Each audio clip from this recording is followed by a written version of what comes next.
A more long-lasting British attempt to break the trench stalemate was the tank.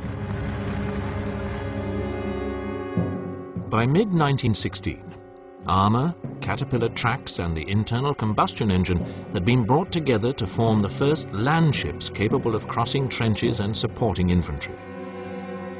These were either the female, armed only with machine guns, or the male, with two 6-pounder guns in the side sponsons. These first tanks had a speed of about 4 miles an hour and a crew of 8.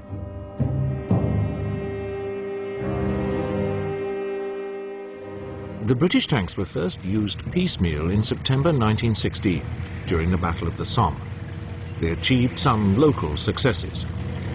But it was not until the Battle of Cambrai in November 1917, when 376 tanks were used, that their true potential was shown.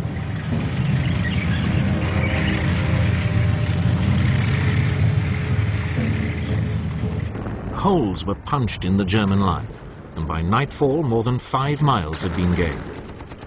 But the unreliability of these early tanks meant that the breakthrough could not be followed up.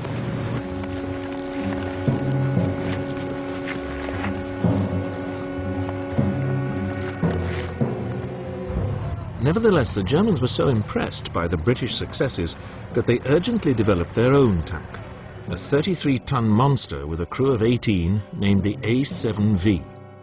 Armed with a 57mm cannon and 6 machine guns, it was totally underpowered and unwieldy, and could only manage 3 miles an hour. But it was rushed into service to counter the British threat, and the first tank-against-tank confrontation soon followed.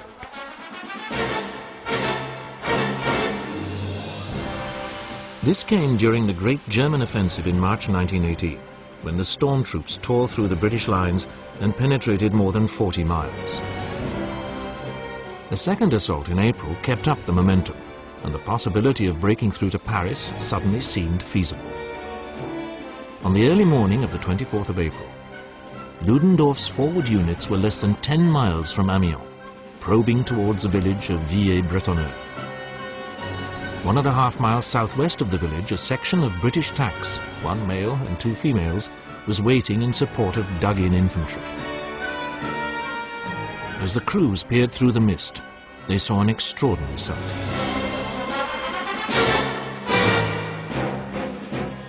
One of the few operational German A7Vs lumbered into view. The British started up and moved forward to engage it.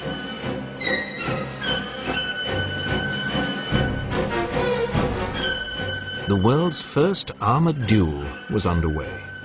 The ironclad monsters ponderously closed the range.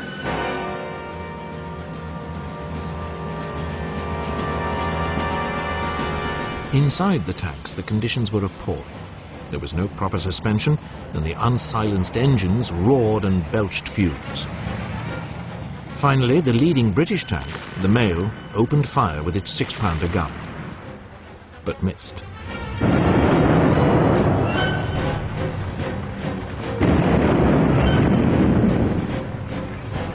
Unscathed, the A7V trundled on, its crew desperately trying to see where the fire was coming from.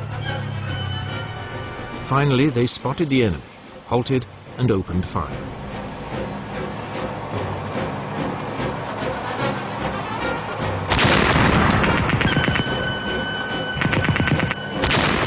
No effect at first, but then it began to find its range and struck both British females. Neither was disabled, but unable to make any impression with their machine guns, they halted and began to pull back.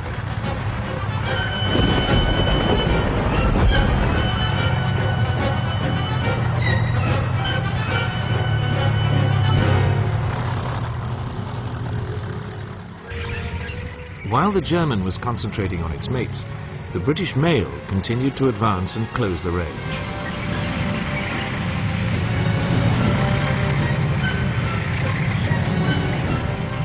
Its crew, desperately trying to hold the A7V in their sights as they were thrown around in the unsprung tank.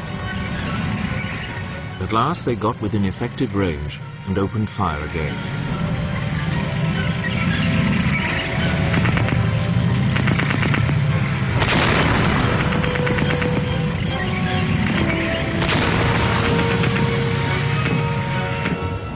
After a ranging shot, the A-7V was hit. Its crew decided that the British fire was getting a bit too accurate and began to withdraw, thus ending the world's first tank versus tank battle.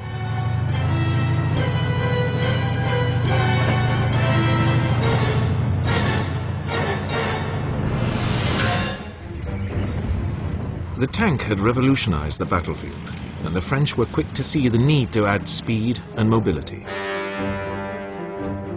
They developed the 7-ton Renault FT-17 with a 2-man crew and a machine gun or 37mm cannon in the world's first traversing turret.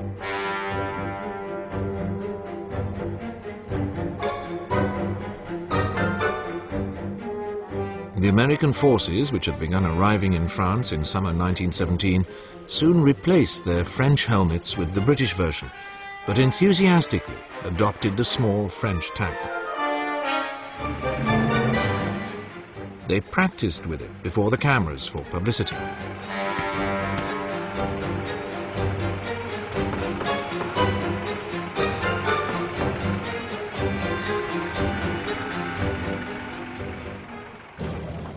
Several hundred were brought forward in support when the Americans began their first major action as an independent force.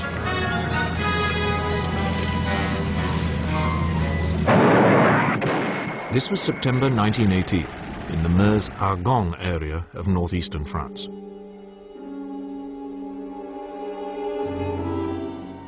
There the Americans faced a daunting challenge. Their trenches lay at the foot of the slopes running up to the Argonne forest. They would have to attack uphill against an experienced enemy which had had plenty of time to build elaborate defensive positions.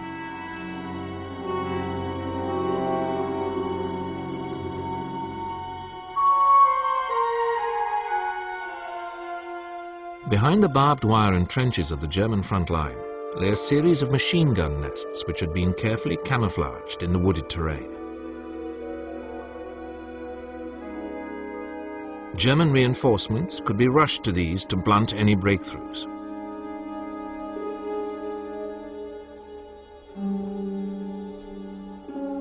From them, the German defenders could bring withering fire to bear on advancing troops.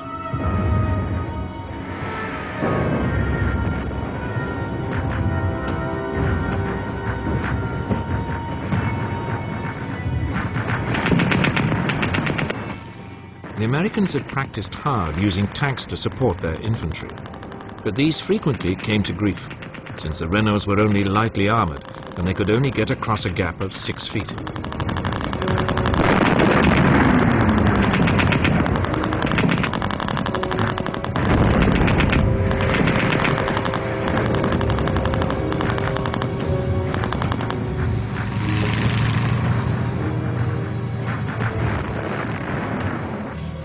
Despite these problems, the US troops were able to break through after 3 weeks' savage fighting and force the Germans to abandon their defensive line.